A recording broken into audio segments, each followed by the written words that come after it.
Hello বন্ধুরা, কেমন আছো তোমরা সবাই? আশা করি অনেক অনেক ভালোই আছো। আর তোমাদের ভালোবাসায় আমিও অনেক ভালো আছি। কারণ তোমরা আমাকে যে পরিমাণে ভালোবাসা দিয়েছো এবং সাপোর্ট দিয়েছো তা আমি কোনোদিন ভুলতে পারবো না। তাই তোমাদেরকে মজা দেওয়ার জন্য আবারও একটি নতুন গল্প নিয়ে হাজির হলাম। গল্পটি শোনার মতো। আশা করি তোমাদের দাঁড়িয়ে যাবে এবং তোমরা হাতের কাজ করতে সবাই হেডফোন নিয়ে বসে যাও। যদি আমার গল্প শুনে মজা পাও তাহলে অবশ্যই আমার চ্যানেলটি সাবস্ক্রাইব করবে। তো চলো বন্ধুরা, আমরা কথা না বাড়িয়ে আসল গল্পে চলে যাই।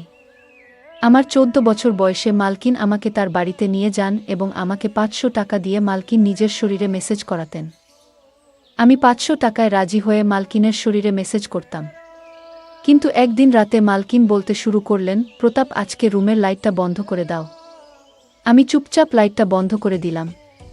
আমি জ্ঞান হারিয়ে ফেললাম যখন মালকিন আমি যে বয়সের মধ্যে দিয়ে যাচ্ছি এই সময়টা একটা ছেলের জন্য অনেক কঠিন সময়, কারণ তাদের মনোযোগ তাদের সামনে উপস্থিত মহিলাদের দিকে পড়ে এমন অবস্থায় কারো শরীরে মালিশ করা আমার জন্য খুব সমস্যা সৃষ্টি করে। যখন মালকিন আমাকে তার শরীরে মেসেজ করতে বললেন, কিছুক্ষণ অবাক হয়ে তার দিকে তাকিয়ে রইলাম। আমি কিভাবে এটা করব, এটা খুবই লজ্জার বিষয়। কিন্তু আমার বাবা বলেছিলেন, মালকিনের কোনো কথাই না করবি না, তিনি অনেক দয়ালু মনের মহিলা।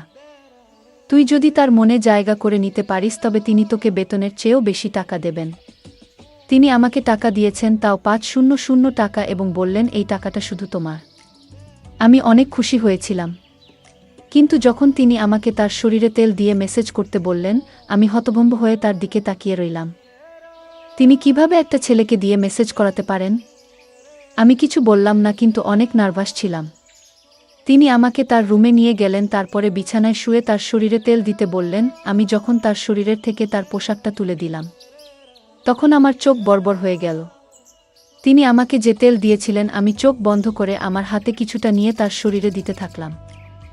আমার একমাত্র চেষ্টা ছিল কাজে অনেক মন দেওয়া। আমি একবারও তার শরীরের দিকে তাকাইনি। আমি শুধু চোখ নামিয়ে ম্যাসাজ করেছিলাম। আমার মনে আছে যে আমি যখন এখানে কাজ শুরু করি, প্রথম দিকে কাজের সময় অনুসারে আমি যখন মালকিনের ঘরে প্রবেশ করলাম তখন মালকিনকে কিছুটা অন্যরকম দেখাচ্ছিল। তার চেহারায় অদ্ভুত পরিবর্তন লক্ষ্য করলাম আমি। তিনি ঘামে ভিজে যাচ্ছিলেন। আমি জানি না তার কি হয়েছিল। আমাকে দেখামাত্রে সে হঠাৎ সোজা হয়ে আমার দিক থেকে অন্যদিকে তাকাতে থাকল। আমি কিছুটা অবাক হয়ে মালকিনের দিকে তাকিয়েছিলাম। আমার মনে হলো মালকিনের শরীরটা ভালো নেই। আমি সবসময় নির্বে মালকিনের সেবা করতাম, কিন্তু আজ আমি কিছুটা বাধা নিয়ে মালকিনের দিকে তাকিয়ে তাকে জিজ্ঞেস করলাম, মালকিন, আপনি ঠিক আছেন তো? আপনাকে অন্যরকম দেখাচ্ছে মনে হয়। আমি আমার মালকিনকে মন থেকে সম্মান করতাম এবং আমি তার জন্য চিন্তিত থাকতাম, কারণ তিনি কেবল আমার মালকিনই ছিলেন না, আমার কাছে তিনি একজন অনেক ভালো অভিভাবক ছিলেন। তিনি ছোটবেলা থেকেই আমাকে সাহায্য করেছিলেন এবং তিনি আমার দুঃখী জীবনকে সুখী করে তুলতে অনেক সাহায্য করেছিলেন। আমি কষ্টে ছিলাম, কিন্তু তার দেওয়া টাকা আমার জীবন পরিবর্তন করে দেয়া। আমার বাড়ির অবস্থা পরিবর্তন হয়ে যায়। আমার প্রশ্নে মালকিন নাতে মাথা নেড়ে আমাকে আশ্বস্ত করলেন যে তিনি একেবারে ঠিক আছেন। কিন্তু তার মুখে স্পষ্ট দেখা যাচ্ছিল যে তিনি কিছু লুকাচ্ছেন এবং তিনি অনেক টেনশনে আছেন। কয়েক মাস ধরে তার বাড়িতে কাজ করছি। আজকে প্রথমবার যখন তিনি আমাকে মেসেজ করতে বললেন আমি অনেক ভয় পেয়েছিলাম, কারণ সব বাড়িতে তিনি একাই থাকতেন, না স্বামী না কোনো সন্তান। এই কথাটা শুনে আমি প্রথমে চুপ হয়ে গেলাম, কিন্তু আমি মালিশ করলাম। সারাক্ষণ আমার হাত কাঁপছিল। আমি ভেবেছিলাম মালকিন একদিনের জন্য আমাকে দিয়ে এই কাজটা করাবেন, কিন্তু এখন তিনি আমাকে দিয়ে প্রতিদিন মেসেজ করানো শুরু করলেন। আমি মালকিনের কোনো কাজে এতটা খারাপ মনে করিনি, কারণ তিনি কোনো উদ্দেশ্য নিয়ে আমাকে দিয়ে কোনো কাজ করাতেন না। কিন্তু যখন আমি একা রুমের মধ্যে তাকে তেল ম্যাসাজ করতাম তখন আমার অনেক খারাপ মনে হতো। একটা অদ্ভুত বিষয় হলো যে আমি মালকিনকে মেসেজ করা শুরু করার পর থেকে মালকিন আমার দিকে অনেক ভালোবাসার চোখে তাকাতে থাকল। আগে তিনি আমাকে 500 টাকা দিতেন, কিন্তু এখন 1000 টাকা দিতেন। তার এই ভালোবাসায় আমি বিরক্ত হয়ে গেছিলাম। কিন্তু আজও প্রতিদিনের মতো আমি তেলের বোতল হাতে নিয়ে মেসেজ করতে গেলাম। আমি 14 বছর বয়স থেকে মালকিনের শরীরে মেসেজ করে আসছি। এই কাজটি আমাকে অনেক বিভ্রান্ত করত।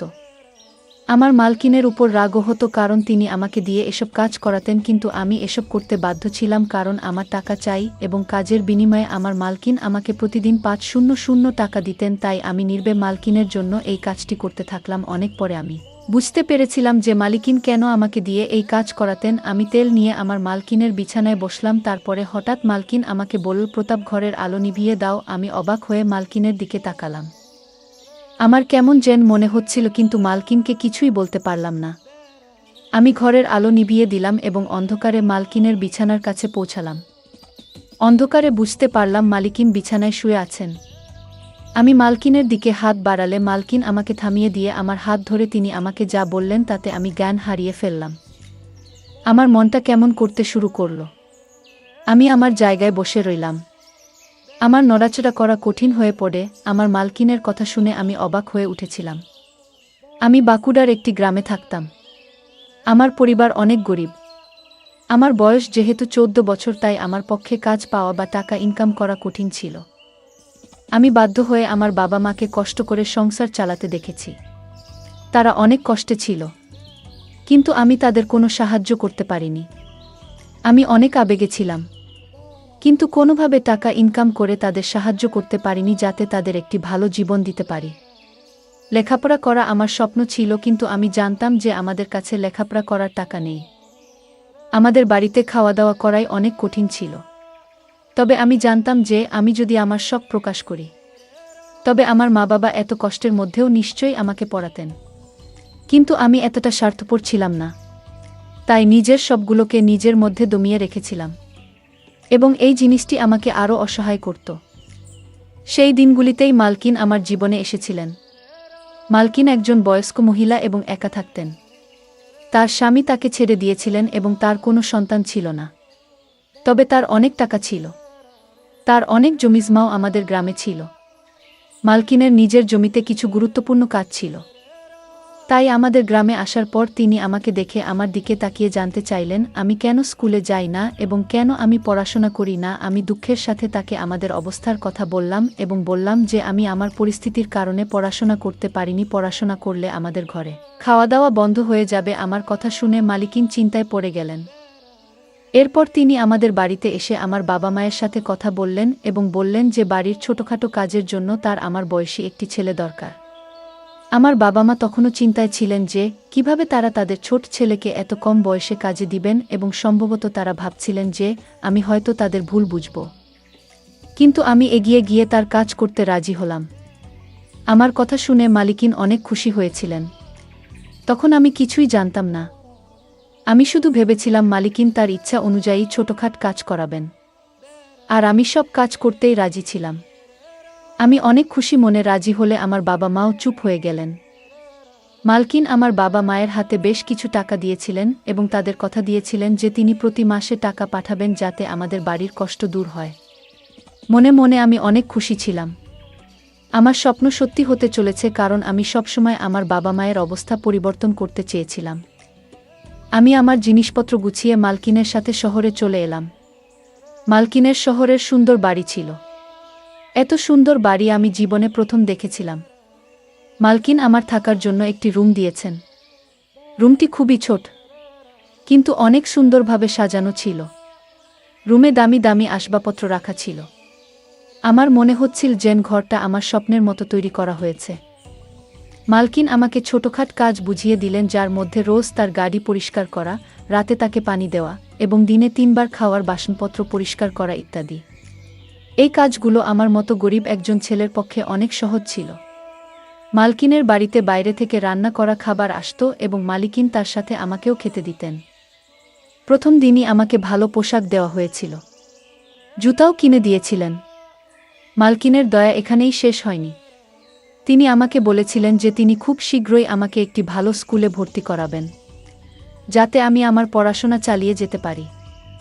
শুনে আমি অনেক খুশি হয়ে গেলাম। কিন্তু রাত নামার সাথে সাথে মালকিন আমাকে তার ঘরে ডেকে একটি সুগন্ধযুক্ত সিসি দিয়ে বললেন, আমার শরীরে মেসেজ করো। আমি মাথা নেড়ে তাড়াতাড়ি তেল এনে মালকিনের পায়ের কাছে গিয়ে বসলাম। আমি ভেবেছিলাম যে আমাকে মালকিনের পা মেসেজ করতে হবে এবং আমি খুশি এটি করতে রাজি ছিলাম। কিন্তু মালকিন আমাকে থামিয়ে তার শরীরের নিচের দিকে মেসেজ করতে বললেন। এটা করতে আমার লজ্জা করছিল, কিন্তু কোনো রকমে আমি মালকিনের শরীরে মেসেজ করলাম। আমি তারপর উঠে রুম থেকে চলে গেলাম। আমি ভাবলাম মালিকিন মনে হয় ক্লান্ত হয়ে পড়েছেন, আর আমাকে দিয়ে মেসেজ করাবেন না। কিন্তু আমার ধারণা ভুল ছিল। আমি অনেক চালু ছেলে ছিলাম, তাই সব কাজ তাড়াতাড়ি করে ফেলতাম। কিন্তু রাত নামলেই আবার একইভাবে মালকিন আমাকে রুমে ডেকে এক শিশি তেল দিলেন। এটা ভেবে মন খারাপ হয়ে গেল যে আজকেও আমাকে মালকিনের মেসেজ করতে হবে। পা পর্যন্ত তো ঠিক ছিল, কিন্তু মালকিন আমাকে দিয়ে যেখানে মেসেজ করাতেন সেটি আমার কাছে অস্বস্তি করছিল। আজও আমি কোনো রকমে মালকিনের মেসেজ করে তার দিকে তাকালাম। তিনি শান্তিতে ঘুমাচ্ছিলেন। আমি বুঝতে পারছিলাম না মালকিন এতে কি সুখ পান। মালকিনের কাজকর্ম আমাকে অবাক করছিল। 3 দিন পরেই মালকিন আমাকে একটি ভালো স্কুলে ভর্তি করিয়েছিলেন। আমি আমার মালকিনের জন্য পাগল ছিলাম, কিন্তু আমার মালকিনের মেসেজ করতে ভালো হতো না। মালকিন এটি তার রুটিনে পরিণত করেছিলেন, আর প্রতিদিন সে আমাকে মেসেজ করতে বলতেন। আমি তার অনুগ্রহে ছিলাম, তাই আমি না করতে পারছিলাম না। তাই কিছু না বলে আমি আমার মালকিনকে মেসেজ করতে থাকলাম। মালকিন সম্ভবত বুঝতে পেরেছিল যে আমি তার মেসেজ বিরক্তি নিয়ে করি। সেজন্য আমার বেতন বাদেও তিনি আমাকে প্রতিদিন 500 টাকা করে দিতে থাকলেন এবং আমি আনন্দের সাথে টাকার জন্য এই কাজটি করতে থাকলাম। এইভাবে আমি মালকিনের বাড়িতে অনেক দিন ছিলাম এবং এখন আমি এতে অভ্যস্ত হয়ে গেছি। মালকিনের একটি ভালো অভ্যাস ছিল যে মাস শেষ হলেই তিনি আমাকে না বলেই আমার বাড়িতে টাকা পাঠিয়ে দিতেন, যা আমার বাবা মায়ের জীবনকে সহজ করে দিয়েছিল। আমিও অনেক কষ্ট করে পড়াশোনা করছিলাম যে সারা জীবন যাতে আমাকে মালকিনের মতো মহিলাদের বাড়িতে থেকে তাদের ইচ্ছা পূরণ করতে না হয়। একদিন আমি প্রতিদিনের মতো মালকিনের মেসেজ করতে তার রুমে গেলে মালকিন আমার দিকে একভাবে তাকাতে থাকলেন।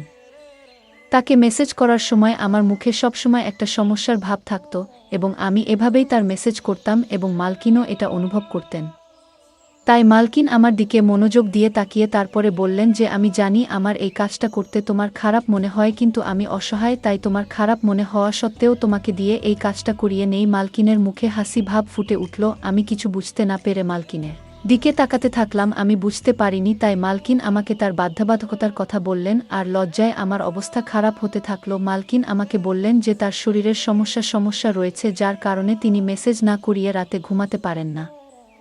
মালকিন এই কাজের জন্য নার্স রেখেছিলেন, কিন্তু তারা সবাই কোনো না কোনো অজুহাত দেখিয়ে কখনো কখনো তাড়াতাড়ি মেসেজ করে, আবার কখনো কখনো মেসেজ না করেই চলে যায়। বাধ্য হয়ে মালকিন আমাকে কাজে রাখেন এবং তিনি আমার এত উপকার করতেন যাতে আমি তার মেসেজ করতে না বলতে না পারি। এসব কথা বলে মালকিন চুপ করলেন, আর আমি মালকিনের কথায় অনেক লজ্জিত হলাম এবং আমার আচরণের জন্য আমার খুব খারাপ মনে হচ্ছে। যে মহিলা আমার এত উপকার করেছেন তাকে নিয়ে আমি খারাপ কিছু ভেবেছি বলে আমি আফসোস অনুভব করছিলাম। এই রোগের কথা শুনে আমি আমার মালকিনের মেসেজ আমার সমস্ত মন দিয়ে করতাম এবং কখনো বিরক্ত হতাম না। মালকিন আমাকে খুশি করতেন। আমি এখন বড় হয়ে গিয়েছি এবং মালকিন অনেক বৃদ্ধ হয়ে গিয়েছেন। একদিন আমি মালকিনকে মেসেজ করতে তার রুমে গিয়ে দেখলাম মালকিনের অবস্থা অনেক খারাপ। আমি জিজ্ঞাসা করলেও মালকিন আমাকে কিছুই বললেন না। আমি যখন মেসেজ করা শুরু করলাম, প্রথমবারের মতো মালকিন আমাকে লাইট অফ করতে বললেন। আমি অবাক হয়েছিলাম, কিন্তু আমি তার কথা মেনে লাইট বন্ধ করে তার কাছে গিয়ে বসলাম। এমন সময় মালকিন আমার হাত ধরে আমাকে বললেন, আজ আমার শরীর অনেক খারাপ মনে হচ্ছে আর শরীরেও ব্যথা হচ্ছে। আমার মনে হচ্ছে আমার সময় ঘনিয়ে এসেছে। মালকিনের কথা শুনে আমি ঘামতে থাকলাম। আমি নীরবে বসে রইলাম। মালকিন বললেন, তোমার যত্ন আমার মন জয় করে নিয়েছে। আমার যদি ছেলে থাকতো তবে তোমার মতো আমার যত্ন নিত। আমি তোমাকে আমার ছেলে মনে করি। আমি আমার সমস্ত সম্পত্তির তোমার নামে করে দিয়েছি। নিজের খেয়াল রেখো। মালকিন এই কথা বলেই তার হাত নিচে পড়ে গেল। আমি তাড়াতাড়ি উঠে লাইট অন করে মালিককে দেখে দ্রুত ডাক্তারকে ডাকলাম। মালকিন একেবারে স্থির। ডাক্তার চেক আপ করে মালকিনকে মৃত ঘোষণা করলেন। আমি হতভম্ব হয়ে কাঁদতে কাঁদতে পাগল হয়ে গেলাম। মালকিন আমার মায়ের মতো ছিলেন, যদিও তিনি আমার মা ছিলেন না, কিন্তু আমাদের মধ্যে সম্পর্কটা মা ছেলের মতোই ছিল। আর তার উকিল পরের দিনই তার সমস্ত সম্পত্তি আমার হাতে তুলে দিয়েছিলেন। আমি অনেক বড়লোক হয়ে গেছি এবং আমি মাকিনের বাড়িতেই থাকি। আমার বাবা মাও আমার সাথে থাকেন। আমার জীবন অনেক সুন্দর হয়ে উঠেছে। আমার মালকিন অনেক সুন্দর মনের মহিলা ছিলেন। বন্ধুরা, আজকের ভিডিওটা এখানেই শেষ করলাম। অনেক কষ্ট করে ভিডিওটি আপনাদের জন্য বানিয়েছি। যদি ভিডিওটি আপনাদের ভালো লেগে থাকে তাহলে একটা লাইক করবেন এবং চ্যানেলটি অবশ্যই সাবস্ক্রাইব করবেন। এই আশা ব্যক্ত রেখে আপনাদের কাছ থেকে বিদায় নিচ্ছি আমি। দেখা হবে আগামীকালের নতুন কোনো ভিডিওতে। সে পর্যন্ত সবাই ভালো থাকুন, সুস্থ থাকুন। ধন্যবাদ।